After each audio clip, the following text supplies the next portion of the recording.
Fire, water, wind, earth. Control. Okay, one more. Put your brush down.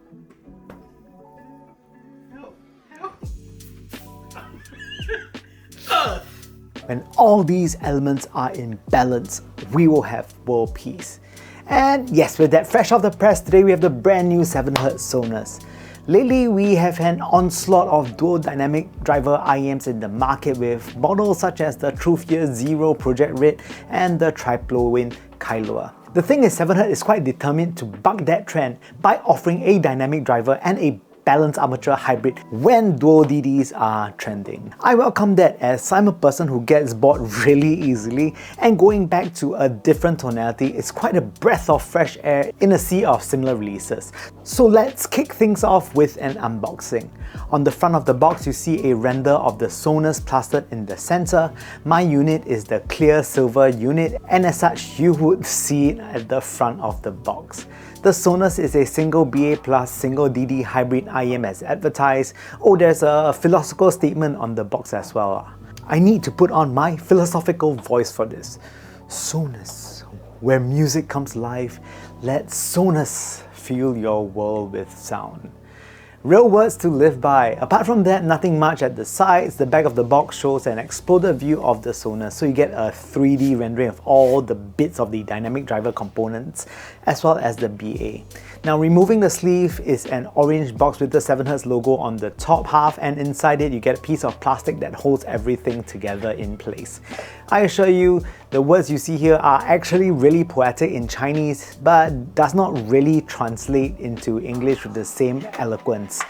Under the plastic are the earphones themselves that are encased in foam. Below that is a faux leather pouch that has a nice 7hz logo button fitting on it. Inside the faux leather pouch is a bag with filters and a bag with two different types of ear tips, one with a wider ball while the other features an average ball size. The ear tips here does not feel like e-waste, which is actually really nice. Lastly, underneath it is some literature that no one reads. Okay, fine, I don't read that, but you know. So next, moving on to build quality. The Sonus is a custom universal shape IEM that looks a little different from other offerings. It is a two-material construction with anodized aluminum on the faceplate for added durability, while the part where the nozzle is made from some sort of resin. When manufacturers use plastic, I'm always a little worried if the chassis is a little bit too thin, but I'm happy to say that for the Sonus, this isn't the case. The plastic components used feel solid enough and not the type of plastic that just creaks when you press on them. The faceplate is also interesting as it isn't a flat design. There is a raised section which adds a layer of dimension to the design and allows it to look fresh compared to the usually flat looking faceplates. The Sonus features a 2-pin termination, which is great for folks who enjoy cable swapping, but I actually wonder why would you do so? Because the cable provided on the Sonus is what we Singaporeans call a Kuay Teow cable. Kuay Teow is basically a flat rice noodle, and the Sonus's cable looks pretty much like what I had for lunch.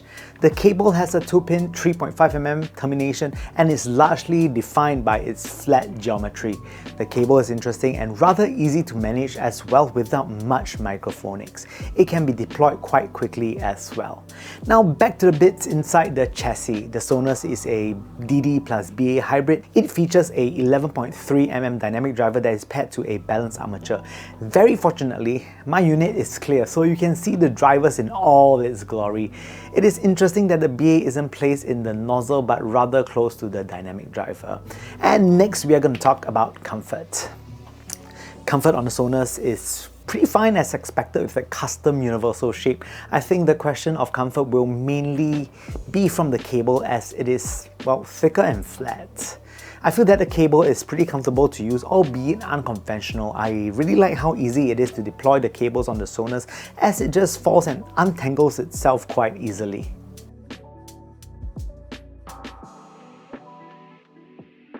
Moving on to sound, while testing the Sonus, I used my Legato Paul Gold Touch Titanium, which I find it to be the best DAP for reviewing as it is quite neutral, yet dynamic, and it really allows the character of the IEM to shine. I did a little skit at the opening of the video where I talk about the elements being in balance. I think that is the perfect way of talking about the signature of the Sonus. The Sonus is a balanced IEM that has a good blend of bass that is mixed with exciting upper mids, although I did mention that the upper mids are exciting, but it never wanders off to the realm of being too much and harsh. It has an overall natural tonal weight that is quite different from other recent releases, which can be a little thicker. Dynamics on the whole is pretty good as well. Bass. When it comes to bass on the Sonus, these sound a little faster compared to the competition. For folks who know a bit about bass amplifier cabinets, bass on the Sonus is likened to that of a 4x8-inch cabinet. More drivers but smaller, and this allows bass to be nimbler with more articulation. Sub-bass extension here is actually pretty good. It has very realistic resonance that tapers naturally into the mid-bass. On the whole, bass resolution is pretty impressive with very nice resonance. It is also pretty speedy sounding without bass bleeding all over. I think that for the target price, the technicalities in the bass region is actually pretty impressive. In terms of bass, the Sonus has a modest quantity. It does not have enormous bass head quantity of bass that just envelops everything, but a reasonable amount to act as a foundation for other frequencies to build upon, and done so quite tastefully. Dynamics when it comes to bass is natural and pretty expected from the reasonable amount of bass rather than the bass head quantities, still making them pretty engaging to listen to. Mid-range. When it comes to tonal weight, the Sonus maintains a very natural presentation that is neither warm nor cold leaning and gives a truthful rendering of tone. Vocals are presented in a way that is emphasized through a slight bump in the upper mids that lets it have superior separation from the rest of the supporting instruments.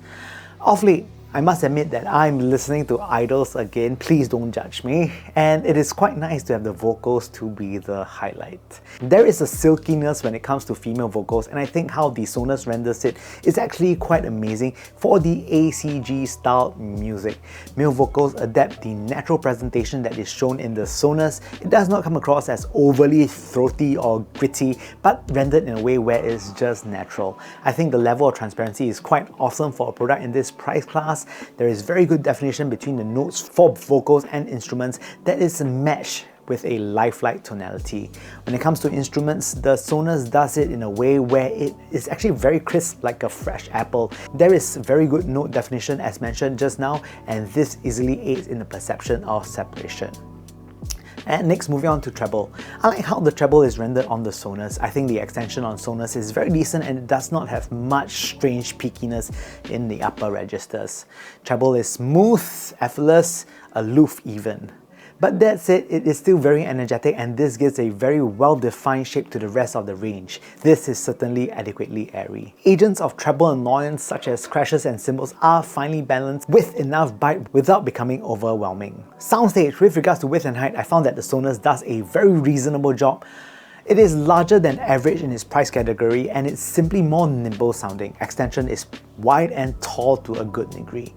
Depth and positioning. I found depth to be good on the Sonus, but perhaps not to the level from a earphone that is just a little bit more dynamic. Positioning, on the other hand, is a very strong suit on the Sonus. The effortless treble allows instruments positioning to be quite pinpoint.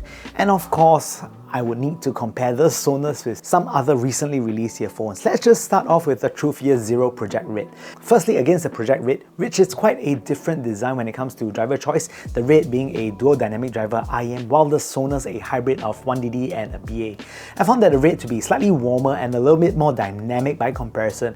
It is also a little bit less nimble when comparing it to the Sonus. The vocals sound a bit thicker on the Red than the Sonus. The Sonus by comparison has more speed to the sound and is nimble and effortless by comparison. I do feel that the Sonus is a little bit more balanced sounding when comparing between the two.